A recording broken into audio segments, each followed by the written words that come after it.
A common question that is asked on my stream are my opinions on who are the most imbalanced champions, who are broken, annoying, or whatever. Basically, viewers want my opinions on champions for pretty much every category. The one I had the most fun talking about are the champions I deem broken. First off, I want to make it known that broken does not mean I think the champion is overpowered, or that I'm whining about a champion that is currently stomping in the meta. There are three adjectives I use to separate champions I feel have balance issues: gimped, broken, and toxic. A gimped champion is someone who can't be balanced because their kit simply doesn't work out well, makes no sense, or has one ability that is glaringly imbalanced that it forces Riot to drain power from their other abilities. Needless to say, many of these champions are in line for some sort of rework. A toxic champion is one that is simply unfun to play in their current state. Some of them are also gimped champions that can't be changed regardless of how much fun they can spoil, simply because they are fan favorites. Being a toxic champion isn't what keeps them from viability at all, so it's simply champions that players tend to hate going up against. These tend to be more personalist for players and really are no reason to nerf a champion unless it reaches extreme levels of unfun. Broken champions are those that have kits that can cause them to be unbalanced at a moment's notice. They are inherently broken and have to be balanced through numbers, oftentimes being gimped as a result, and can become insane through indirect changes. It's often because the champions are either too simple but too easy for the power to get out of hand, or their kits are broadly overloaded. For some of them, their individual abilities can be fair, but the combination of all the abilities together can create gross imbalances. Anyways, here's a short list of the champions I deem the most broken in League of Legends. I know I'm not the only one that shares these thoughts, even going as far as to say that Riot has vocally stated similar ones. Mordekaiser is number one. If you weren't around during the time that Mordekaiser was a top pick, then be glad you weren't there to experience a nightmare. When you fight Mordekaiser in lane, you either win gloriously or you burn a painful nightmarish fire. Mordekaiser gains shield when he hits things with his abilities, and all his abilities except his ultimate are an AoE ability. This means he's pushing non-stop while building up defensive resources that he can refresh if you try to fight him.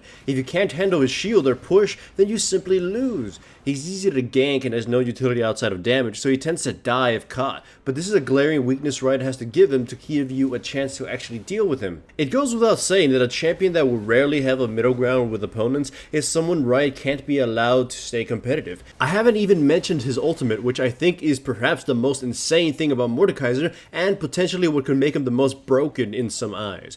If whoever you ulted dies, you get a ghost that grants you health and AP, but also fights alongside you as a moderately buffed up version of themselves. It has such unfair comeback potential that it can quickly turn a losing game around. The enemy's super fed vein is now your super fed vein. I have a personal hatred for Shaco, but he legitimately is a broken champion. He's also a fan favorite, so it might be a reason why Riot hasn't tinkered with him too heavily. He used to be much more insane on release, but he's still a pain in the ass. He's broken because his kit is a bit overloaded, frustrating, and pure cheese. His boxes have caused him tons of balance problems over the years because the way it allows him to cheat his way through the jungle and gain free wards for invasions and counter ganks. His blink grants him a guaranteed critical strike and short-term stealth. This makes defending against him much more taxing than most other junglers and catching him a chore. He even has targeted crowd control, and the boxes have an AoE fear. He can cheese objectives as well thanks to the combination of boxes and ultimate. The best way to deal with him is to pick a champion that has a good chance of killing him and specifically spend your time hunting him down, or to simply play safe for the early game and then pressure during mid game.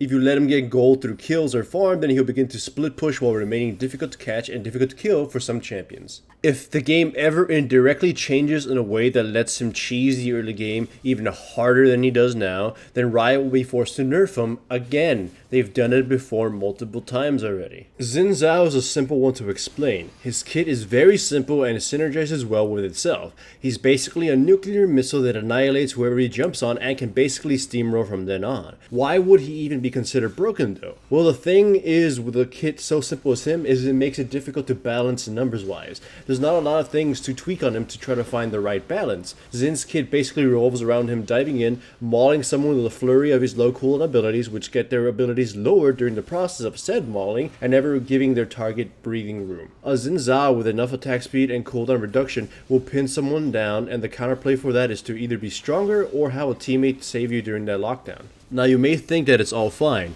That just means Xin Zhao has a strength that you need to look out for and something your teammates will have to work together to deal with. That it has some counterplay and you merely have to be prepared. That's fine and all, but that only applies in Xin Zhao's current state. As seen in the past, whenever he's becoming a thing again, Riot has been forced to nerf him each time. He's stuck in the conundrum of being either mediocre or insane. He's the pure definition of a champion that can just win by rolling your head on the keyboard. For this one, we need a bit of a history lesson. Irelia is notorious for having the whole nerf Irelia meme, but the nerfs she received were not unfounded, and honestly she hadn't received a nerf in a long time until recently. She's the exact opposite of Xin Zhao, and the Riot decided to cram so much crap into her kit. The reason for this was because at the time of her release, most melee champions that were in tanks or CC bots were considered useless. I figure Riot was trying to figure out what they could do to help melee champions, so they just decided to go to an extreme and gave the champion Irelia everything. Irelia has everything a melee champion or perhaps any champion would want. Her passive grants her crowd control reduction, that alone is a lot of value. Her Q is a dash that has a potential to reset and restore some mana, which is a gap closer. Her W has built-in passive sustain and activates for even more sustain and true damage. Her E is a conditional crowd control that can slow or stun. Her ultimate has AoE clearing and poke potential, and it even heals her as well. She has both AD and AP ratios on some of her abilities too. On release, she could basically be played as anything she wanted. You could see attack speed Irelia, AP Irelia, or AD Irelia, and she'll do well regardless of build. She's just so jam-packed with stuff that indirect changes to the game, most often items, can flip her imbalance switch and make her dominate again. Sweet Lord Poppy is just stupid. The only reason you don't see a lot of her is because her early game is so bad that players aren't experienced enough to get through it, or willing to do it. There are a lot of ways of keeping her from achieving her god phase, but none of them truly stop it. If it gets to late game, Poppy will become a terror for her opponents, and there's really little you can actually do to stop her. Still though, I have to emphasize how weak her early game is. Riot has even gone out to say that if anyone ever figures out how to improve Poppy's early game and make her competitive, that they will nerf her on the spot. So let's start off with her weakest ability. Poppy's iconic ability, her E, is her weakest one. Sure, it does a lot of damage and it has a potentially deadly stun, but it's very conditional and unruly in most situations. Still, if this is one of her weakest, what does it say about her other abilities? Her Q is a massive melee nuke that deals damage plus 8% of your opponent's maximum health and has a cooldown of 4 seconds at maxed rank.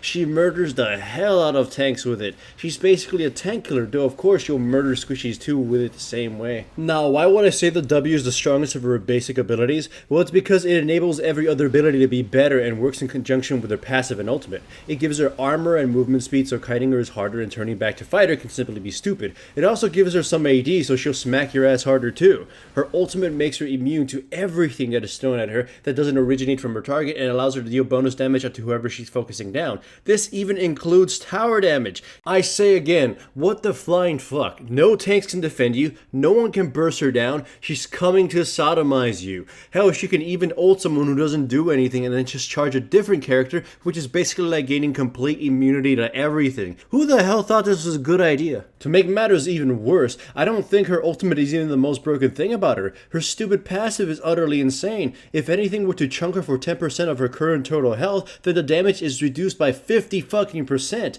It becomes stupid when you have full stacks of your W up. Basically, you have this champion that is difficult to catch and burst down, that will turn immortal after you fail to murder her, and will turn and counter murder your MVP without you being able to do anything, and can even murder your tanks just to get them out of the way. Thank God she's unpopular and her early game is unforgiving, so that we may not have to see her so often. There is a reason why she's in line to get a rework.